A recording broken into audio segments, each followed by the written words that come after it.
Bishops from Chile will begin talks with Pope Francis tomorrow at the Vatican. He summoned them to Rome to address their role in covering up sexual abuse by priests.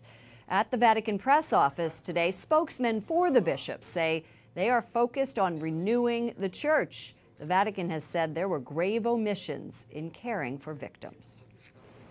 Vatican correspondent Juliet Linley joins us from Rome. Juliet, you were at the press conference today. What can we expect from these meetings?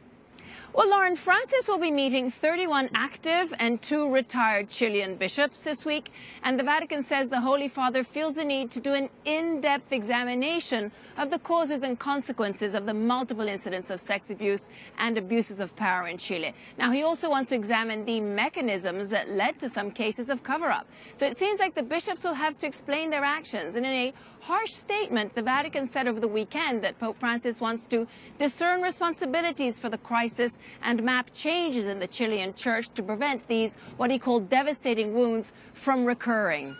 You asked the bishops, Juliet, today whether they would ask the victims of abuse for forgiveness, just like Pope Francis did last week. What did they say?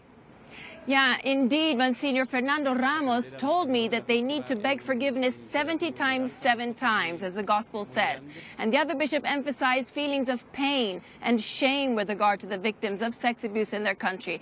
And there was an emphasis that they are here to listen to Pope Francis and to map out the path that lies ahead when it comes to the renewal of their church in Chile.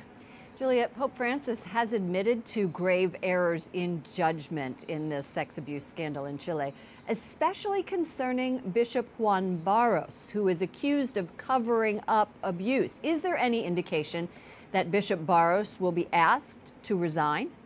Well, that was one of the questions put to the bishops during the press conference, and the answer was clear, that it's only the Holy Father who can make the decision to ask a bishop to step aside, and we don't know what the Pope's intentions are this week, so anything else would be just pure speculation. Now, the focus is very much on the need to discern together everyone's responsibility and to make changes that will avoid clergy sex abuse happening again. 2 weeks ago, 3 sex abuse victims from Chile visited privately with the Pope in the Vatican. How does that visit compare to this week's meetings with the bishops? Well, those survivors were welcomed very warmly by the Pope. They stayed at his private residence, Santa Marta, and had many private talks and discussions with him. The bishops, on the other hand, are staying outside the Vatican at a residence for priests and tourists, and they're getting no VIP treatment. They'll meet the Pope for talks in a side room of the large Aula Paulo VI. So it's an extremely impersonal venue, Lauren. So that's very telling.